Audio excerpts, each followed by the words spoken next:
Em um ensaio datado de 1994, um cara chamado Russell Bell define o ato de colecionar como o processo de possuir coisas de forma ativa, seletiva e apaixonada. E, em 1997, uma moça chamada Mariana Bianchi disse que os bens de consumo têm uma nova característica revelada a partir do colecionismo, que eles não são possuidores de propósito único, mas são multifuncionais.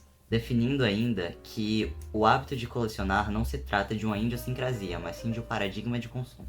Meu nome é Isaac e esse é o meu canal Doutropologia, o canal no qual eu gosto de conversar sobre as minhas bonecas. Mas a título do vídeo eu não coleciono só bonecas, eu coleciono livros, histórias em quadrinhos, arte, artesanato, a minha própria arte de certa forma, mas eu também me considero marxista. E aí nasce esse problema de que colecionar soa como um hobby consumista demais e isso me incomoda de vez em quando. Então daí surgiu o desejo de tentar racionalizar essa parte de mim que é tão pessoal e que eu nunca tinha parado pra pensar sobre o suficiente, sabe?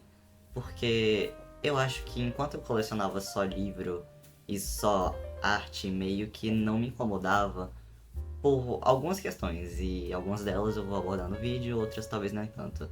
Esse vídeo vai ser dividido em duas partes, a primeira parte onde eu vou falar sobre colecionar em geral, e a segunda parte eu vou falar sobre por que bonecas.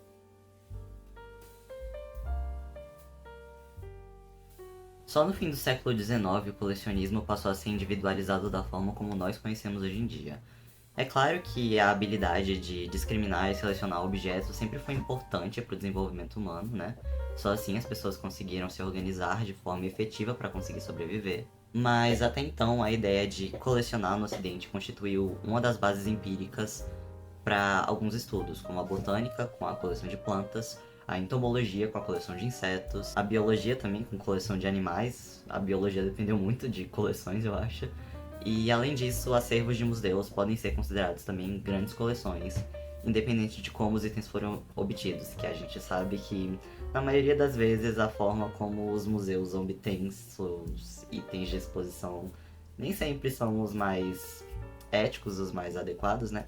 Vai depender muito também de qual museu e qual a finalidade. Eu acho que museus de história natural geralmente sofrem mais do mal de ter a história como principal inimigo, mas eles também servem como objeto de estudo para áreas como a história e a antropologia. Com a individualização do hábito de colecionar, surgem, entre outros interesses, a coleção de bonecas, e é sobre isso que eu vou falar no final do vídeo. Um estudo publicado pela revista Nufem afirma que, para a maioria dos colecionadores, cada objeto conta uma história, e ao serem adicionados a uma coleção, passam a ter novos significados atribuídos a ele.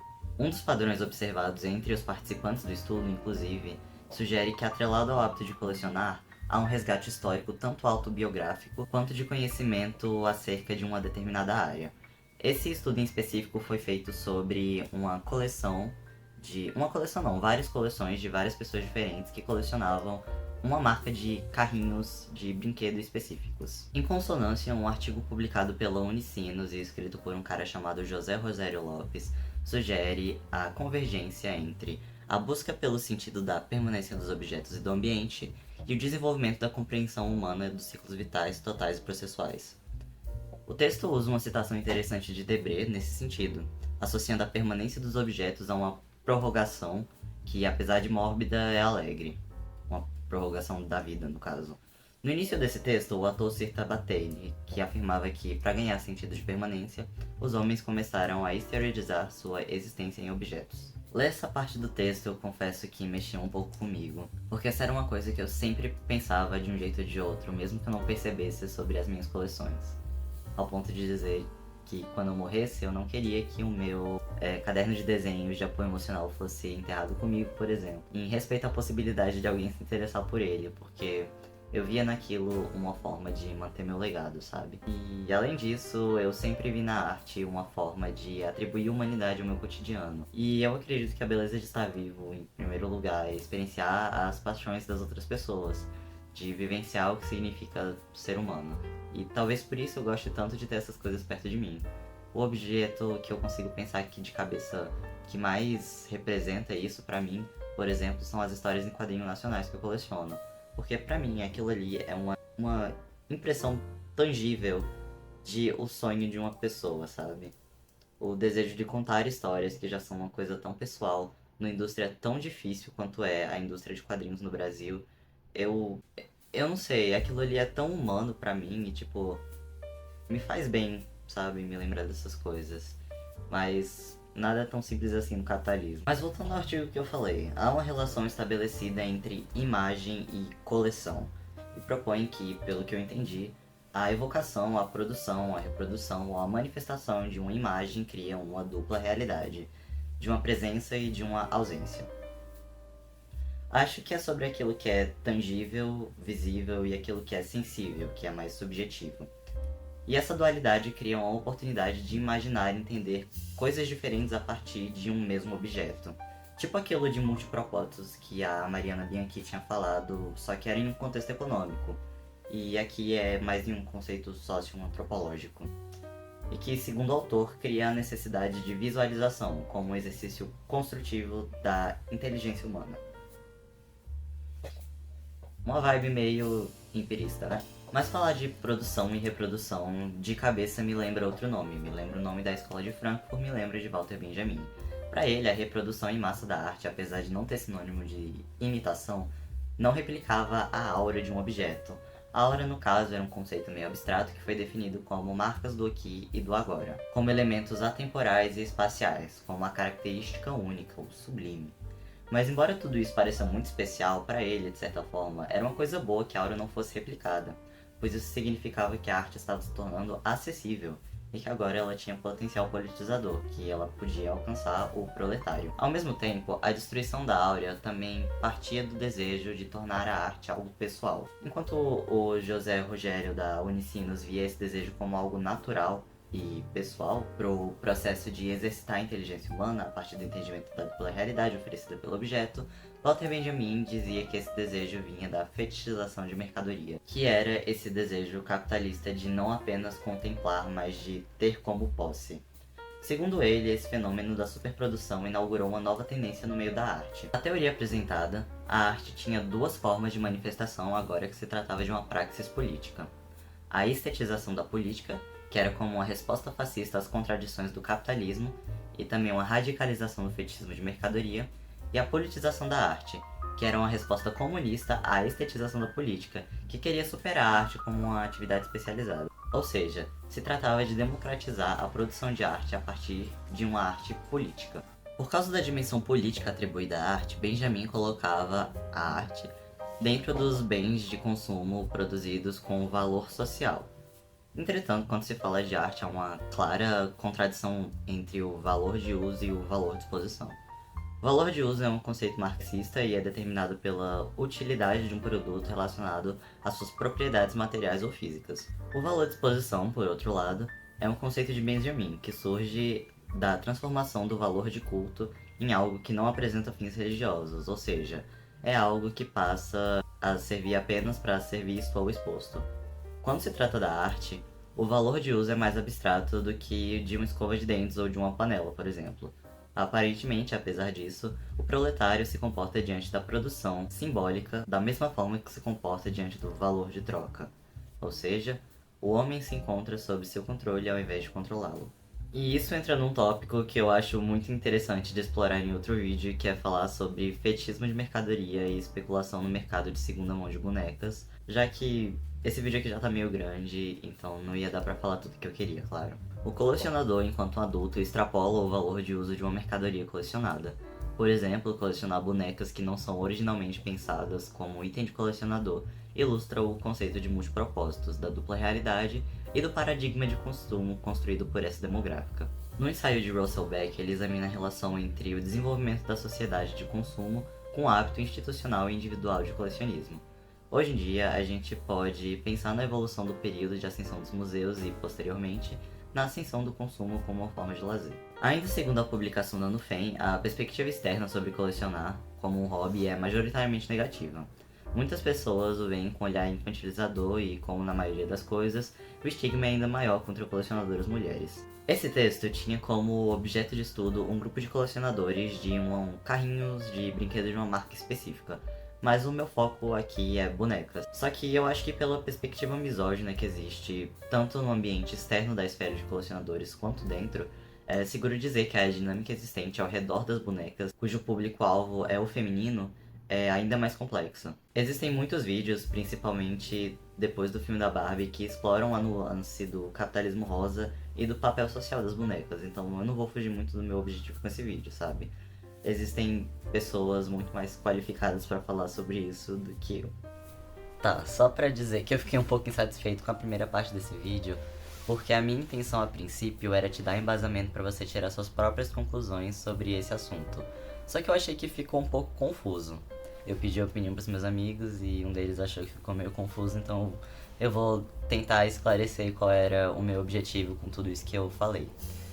O que eu queria dizer é que colecionar é um hobby válido porque ele te ajuda no seu desenvolvimento psicossocial. É uma coisa que passa pelo seu consciente e chega no subconsciente. É uma coisa complexa e que faz sentido. Só que nem por isso ela tá distante do fator econômico e histórico que tá atrelado aos padrões de consumo. Então, é uma coisa que tem que ser reavaliada constantemente. E ela precisa ser reavaliada não só pelo financeiro, mas também porque para ser uma coleção produtiva, ela precisa de constante reavaliação. Enfim, era isso. Parte 2. Eu li uma reportagem da BBC portuguesa recentemente que dizia que é muito difícil para arqueólogos e historiadores baterem um martelo sobre qualquer coisa relacionada a brinquedos na antiguidade, já que é quase impossível descobrir como objetos sem propósito aparente eram utilizados de fato. Como para quase tudo na história, as únicas fontes que evidenciam o uso de certos objetos como brinquedos e ou artigos religiosos são evidências iconográficas e textos escritos nos exemplos mais recentes.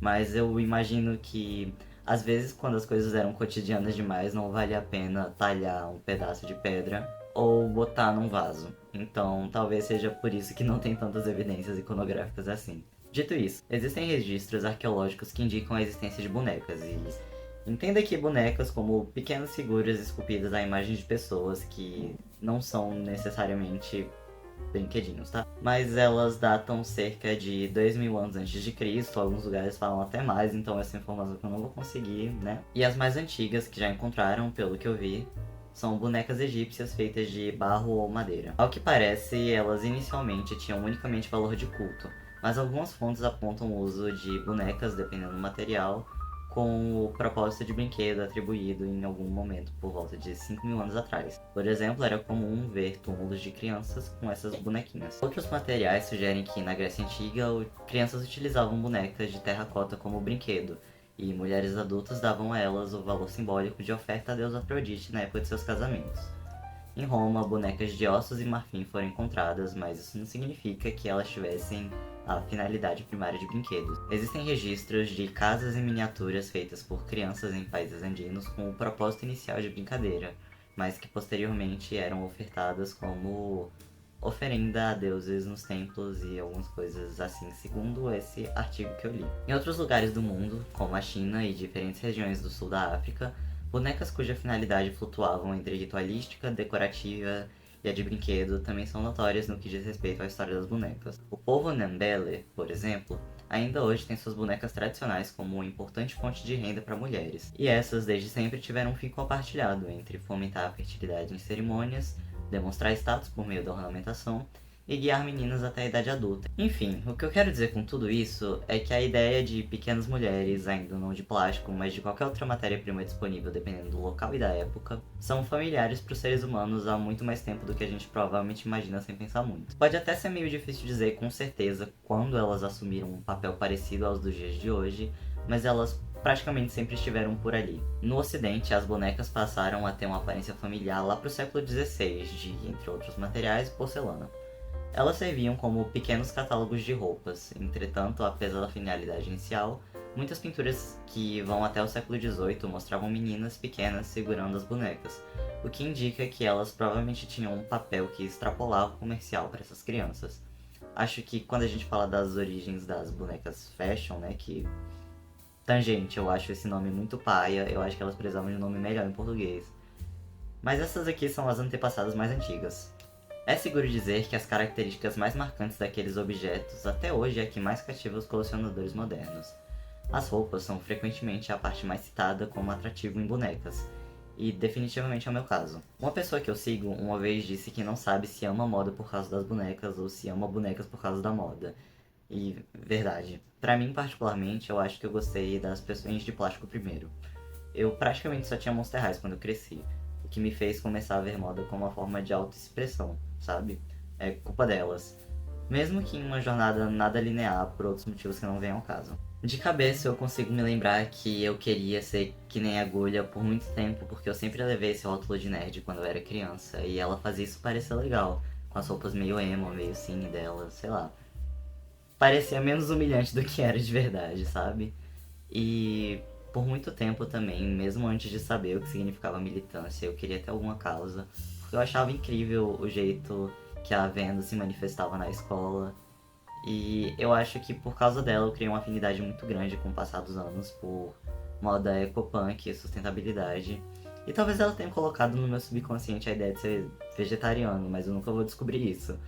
Enfim, por aí vai. Quando eu era pequeno, Monster High me mostrou o que significava não conformidade. E me disse de um jeito ou de outro que eu não precisava ser que nem as outras pessoas. Mas pra mim também foi uma introdução indireta à política de identidade que existe inerentemente junto com a autoexpressão. Eu sei que isso parece meio exagerado, mas de verdade, eu acredito que Monster High foi uma potência cataclísmica no mercado naquela época justamente por mostrar pela primeira vez para a indústria que meninas tinham sim interesse em moda não conformativa e provou a rentabilidade desse modelo que incentivava a individualidade. O artigo da Unicinos que eu falei se chama Colecionismo e Ciclos de Vida, e por um motivo. Ele associa o amadurecimento às técnicas de discernimento necessárias para a criação de uma coleção. Uma pessoa precisa ter autonomia na criação de critérios para formar uma coleção produtiva. Criar essa autonomia requer um treinamento de observação de padrões culturais, e segundo o texto sugere, gera valores que são definidos em contexto de endoculturação. Nós nos familiarizamos com as nossas coleções, nós aproximamos elas de nós, já que no final das contas elas serviram como ferramentas para a construção da nossa própria identidade.